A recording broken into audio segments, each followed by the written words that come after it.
If everything had worked, then we wouldn't have been in this situation. We have to realize that. If everything had worked, then institutions had worked, processes worked, system works, we wouldn't have been here. We wouldn't have a 16 years of personal autocracy. We wouldn't have. So many people had to die, right? So it is not an option. First, we need to accept that. That's not an option. Status quo or business as usual is not an option by any means. Now, how do we make those changes, that would actually ensure that institutions that are supposed to function better? Will they be perfect? Of course not. But will they be better and would actually enable the transition into democracy? Now, those which has enabled the rise of autocracy in constitution as well as in the laws, in the practices, they have to be revised, amended, rewritten, however you put it. It's not a matter of simply thinking that whether we are going to do it. You have to do it, because otherwise you are not going to get there. So, the most important thing is the driven by what is there in the constitution will not be helpful. We shouldn't start what is there. It helps. Say, for example, in case constitution, it helps what is there. But you have to add to that what the lessons are of the last 16 years, preferably beyond that. So, how do we make those institutional changes? First, it cannot be the responsibility of the interim government alone.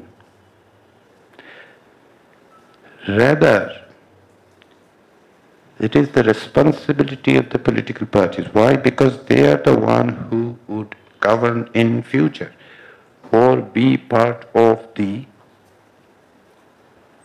government, political landscape. So it is incumbent on them. They have to realize that they are doing it for themselves. Not because interim government wants it, not because only a popular uprising. It is because doing it for themselves. That is the one. But is it only between the political parties? No. It is a contract between the citizens and the political parties as to what are they offering at this point. They have to be very transparent. For their own sake, and it's not simply a rhetoric issue. And how do you reach there? All political parties are different. That's why they're political parties, that's why they're different. We're not in a one-party state. We cannot bring everyone and say, okay, you have to agree to this and then become one party. That's not what we fought for. So the key is making compromises where needed without giving up the basic fundamental principles or the ideology they ascribe to. That requires a change in the political culture. Zero-sum game is not going to help us. Neither in the election that is going to take place at some point or other sooner. The third challenge is the trials of the autocrats, especially those who are in the command responsibility. For the past 16 years, the government was based largely on force. Hence, we have seen the violation of human rights rampantly. We have seen instances of crimes against humanity, but those who perpetrated it, particularly those who are in command responsibility, because if they enjoy the impunity, it is basically antithetical to the process that you are trying to close the chapter of the past.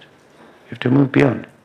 And that can only be done through due process and ensuring that justice is served.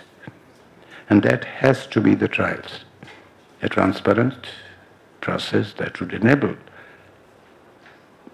to convince everybody in the sense that the justice has been delivered.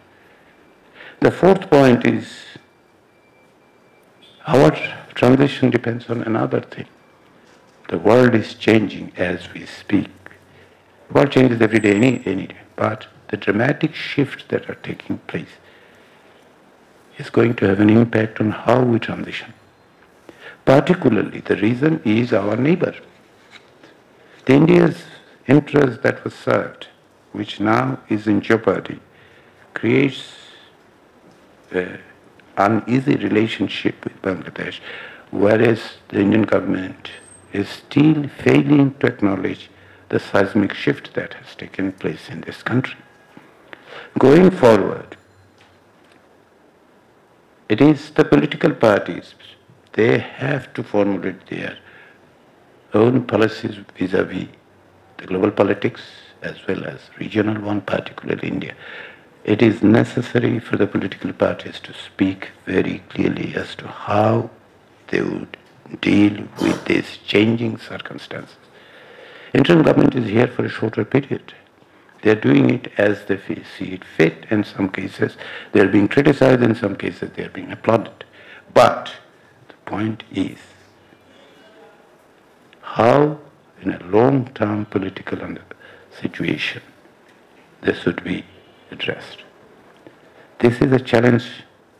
Is it a challenge for the interim government? Yes, it is a challenge because they are maintaining the government. But it is a challenge for the political parties. These are the issues that is going to have immense impact on these four that I have talked about.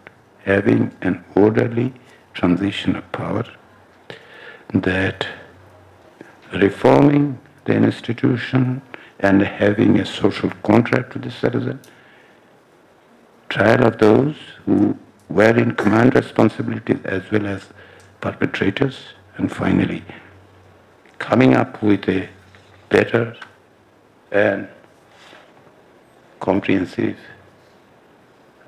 foreign policy or international relations, however you put it. These are the challenges that I see in transitioning. All of them, in some way, in variation, will have an impact whether Bangladesh would succeed in transitioning.